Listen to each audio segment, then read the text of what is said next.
in 2011.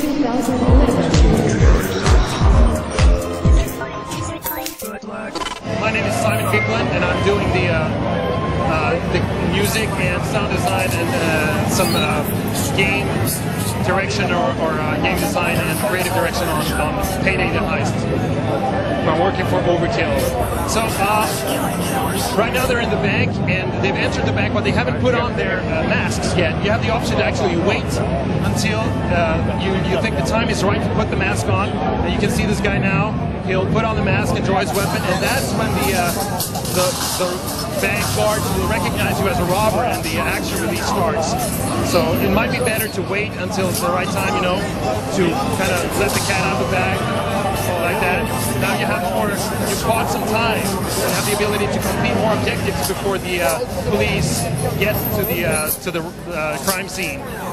And now it'll take like 60 to 90 seconds, I think, and then the cops will be here and they'll prepare an assault. And the first assault will launch against the bank. They'll flood into the main entrance, and you'll see the bank robbers try to do as much as possible in that little time they have, trying to get the equipment up, set up the heavy-duty drill, and start drilling into the vault area, subduing the hostages, you know, tying some people down, and shouting at the civilians to make them throw themselves to the ground, because you need them out of the line of fire, you know.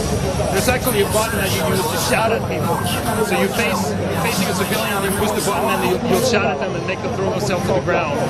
It's context sensitive, so once the police arrive, you can start shouting at the police officers and try to intimidate them and make them drop their weapons. If you're shouting at your AI teammates, you can tell them to follow you.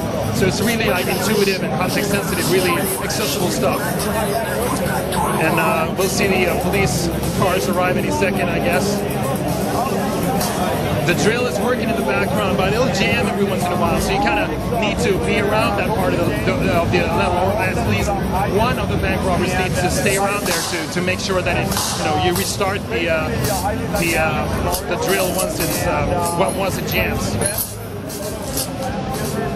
They're really cocky standing outside the bank like that, because in a couple of seconds the SWATs will arrive, and then they'll place snipers on the buildings on the other side of the street, and then it's pretty much impossible to survive out there on the plaza in front of the bank.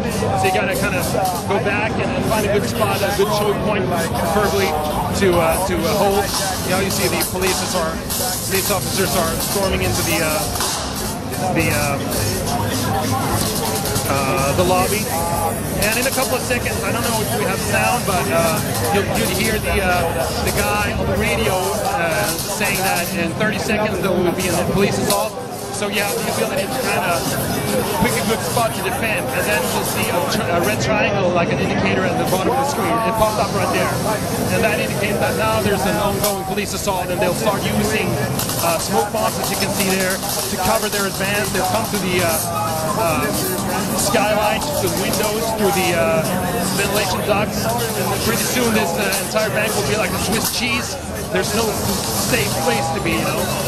Wherever you find a good spot to defend, they'll find a good, a way to kind of hit you in the back. You need to work together as a team, hold each other's back, you know. Someone's facing forward, someone's got a 6-6 at all times. You can see one guy is outlined in yellow there. He's shot down, so unless he's helped up before the timer runs out, he's 16 seconds away from getting, if he's dead in this game, you go into custody, and then the surviving guys have to wait until the assault is over, and then the police will be willing to trade a hostage that you've taken to get that character back into the game. And if you kill civilians, it'll take longer for the police they'll hesitate, and it'll take longer for them to actually decide on taking, making a trade. Also, you get experience deduction at the end of the level if you've killed civilians. You see there's special units. We got a guy in a bomb suit and a guy with a riot shield. There's also police officers or law enforcement with taser guns. So those are the special units in the game, and those can't be, you can't make them drop their weapons. If you shout at them, instead of trying to make them, throw themselves to the ground or drop about the weapons, you'll outline them, and everyone who's playing the game together with you will have that outline, and you'll see them through walls and stuff, so that everyone can focus their firepower, or if it's a shield guy, the guy with the right shield, you can try to flank him, or work together to take him out. So it's really, accessible features, just pressing that button while facing that enemy will outline him. Let's see if he uses that feature right over here. There's the shield guy in the cafeteria area there. Hey, Nick, shot at the guy, yeah. There you got the red outline. He's trying to make it to that guy who's lying down. But he'll be in custody in seconds as well, yeah. Now they got two guys in custody, and they got to use both of their hostages. We can tell below the assault triangle right there that they have two hostages at the moment. Arthur right here is playing. He's taking a hostage right now. You have a limited amount of cable ties, and as you level up, you can get more cable ties so that you can actually take more hostages later on. You'll get experience points when they complete objectives. You can see that the bar on both players are pretty much filled up. On the lower left end of the screen, you can see the yellow bar. That indicates how much more experience points they need to acquire in order to level up. Then they'll get full ammo and full health, which is just a bonus, because the real reward is new weapons. You get new weapons, you get like larger ammo clips, faster reload times, more powerful ammo, trip mines. We got submachine guns, we got assault rifles, semi-automatic, fully automatic, we got shotguns. What else? We got a revolver, we got pistols. There's lots of different upgrades that you get from leveling up. And you can actually change on the fly. Can you show us how you change on the fly what you want as a reward at the next level up? Yeah, on the lower end of the screen there, you can choose between 1, 2, 3, the 3 different branches. We have, assault, sharpshooter, and support. And depending on which you choose, there's different types of upgrades. And I think we have like 80 or 90 upgrades in the game that you can get. You got bulletproof vests, and as I mentioned before, different weapons. And depending on which branch you're choosing, you get different stuff. So if you play together with friends, it might be a good idea to kind of choose one branch each, and then you get different stuff, and you can, kind of complete, cover every discipline of bank robbery expertise. Does the flow of the game pretty much follow a heist format, or will it break away at some point to do a little something different?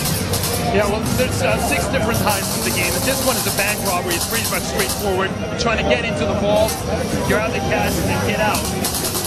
And we got 5 other heists that are completely different. We got one where you're going into a drug deal headquarters, and you place C4 throughout the building, and then you blow up a hole straight to the building from the 5th floor through the roof and out down to the 2nd floor, I think. And then you actually fly a helicopter in and lift out a safe straight out through that hole in the building. So we got all these spectacular, stuff going on. Those epic, Hollywood heist movie moments. You get to play those from beginning to end. And we got a prison transport, prison extraction from a prison transport in the middle of I think it's you blow up a bridge to stop the prison transport, and then you go into traffic and extract that prisoner. And then you use the shout button to urge the prisoner forward and try to make you move, while the police are trying to stop you from getting into the extraction point. We got another heist which is inspired by the movie Die Hard, where you get to play the bad guys and go into the skyscraper where there's a corporate party going on. You take hostages and take that place down. We got you do a hit against an armored truck, armored vehicle, and what else? Yeah, we have the part from the movie Heat where they go down, down the street, the gauntlet down the street. Just that part of the movie, the heist kind of starts with you exiting the bank. You've just done, the previous heist, and then you just get to play that part where you try to get to the escape vehicle through, downtown traffic and police, barricades all over the place. And they're rappelling down the walls, trying to take out the snipers on the roofs around you, and it's crazy. It's really action-packed. It's an action game. We're really focused on that action and cooperative elements. That's what the game is all about.